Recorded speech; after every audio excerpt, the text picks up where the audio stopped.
नमस्कार दोस्तों, आप सभी का एक बार फिर स्वागत है हमारे YouTube चैनल शिक्षा सूत्र पर। पौराणिक काल में आर्षि मुनि और योगियों ने योग साधना के भी कई अलग अलग मार्ग प्रस्तुत किए हैं। प्राचीन काल से ही उपासक अपनी रुचि के अनुसार अपना विषय पसंद करके साधना करते हैं। अष्टांग योग, हठ योग, लय योग, सहज योग, ज्ञान योग आदि साधना के प्रमुख विषय हैं। त्राटक द्वारा मन और दृष्टि को एकाग्र करके आत्मशक्ति की प्रचंड शक्तियों को जागृत किया जाता है। कोई योगी सूर्य, चंद्र, दीप, इष्टमूर्ति ऐसे कोई भी प्रतीक पर त्राटक उपासना करके आत्मशक्ति को जागृत कर सकते हैं।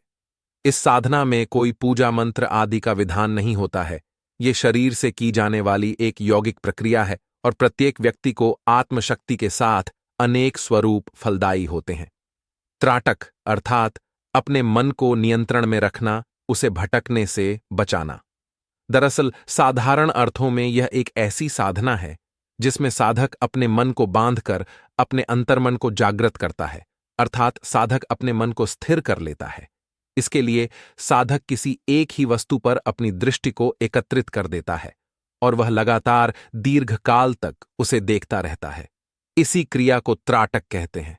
इससे दृष्टि की शक्ति जागृत हो जाती है, अर्थात सक्रिय हो जाती है। आपकी तीसरी आंख पूर्ण रूप से खुल जाती है और आपको दिव्य दृष्टि की प्राप्ति होती है। तो मित्रों, आज के वीडियो में हम आपको त्राटक साधना और उसकी विधि के बारे में विस्तार से जानकारी देने वाले हैं। तो मित्रों, शुरू करने से पहले अगर आप हमारे चैनल पर पहली बार आए हैं तो चैनल को सब्सक्राइब अवश्य कर लें। अधिक समय न लेते हुए चलिए शुरू करते हैं। यह साधना कई प्रकार से की जा सकती है।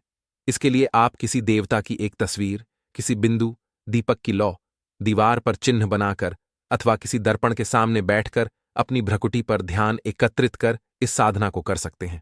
सबसे पहले एक एकांत कमरे, जहां किसी भी तरह की कोई आवाज न हो, बंद करके एक आसन बिछाकर बैठ जाए और अपने पास में एक नरम रूमाल रखें।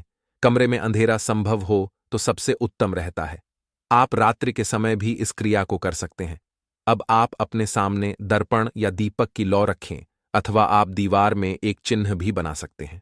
अब अगर आप कांच के सामने बैठे हैं तो अपनी भ्रुकुटी पर अपने ध्यान को केंद्रित करें या दीपक की लौ अथवा दीवार पर बने हुए चिन्ह पर अपनी दृष्टि को केंद्रित करें।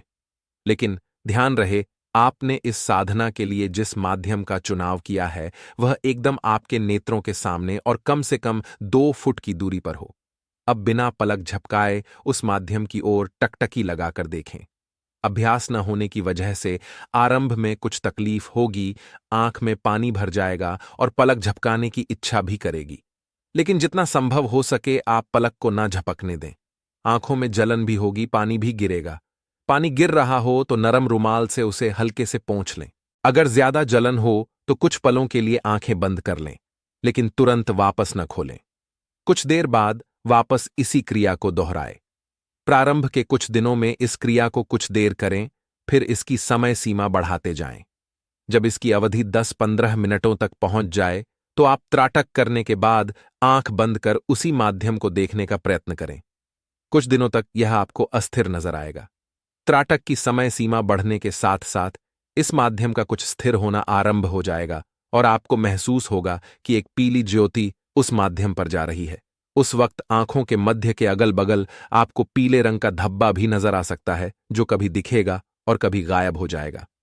जब यह धब्बा आपको स्थायी रूप में नजर आए त्राटक के वक्त और आपको लगे कि आपके आंखों से पीली रोशनी निकलकर उसके ऊपर पीला धब्बा बना रही है, तब अभ्यास की अवधि और बढ़ा दें।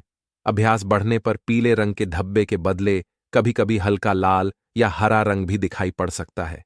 कभी इस धब्बे का रंग नीला या कभी चमकदार भी हो सकता है। जब यह नीले रंग का स्पष्ट नजर आए तब समझना चाहिए कि साधक के मन में भी स्थिरता आ गई है। अब साधक को नीली रोशनी अपनी आंखों द्वारा दिखाई पड़ने लगेगी और उसके अंदर असाधारण शक्ति समाहित होने लगेगी। आप अपने योग का समय और स्थान निश्चित रखें। तंत्र क्रिया का सम्मोहन वशीकरण इस क्रिया से सर्वथा अलग है, जिसे तंत्र मंत्र के द्वारा प्राप्त किया गया हो। त्राटक सम्मोहन को सौम्य सम्मोहन भी कहा जा सकता है और इससे सकारात्मक ऊर्जा की प्राप्ति होती है। त्राटक का साधक सामने वाले को सम्मोहित करने की ताकत रखता है। तो मित्रों, आज के वीडियो में बस इतना ही।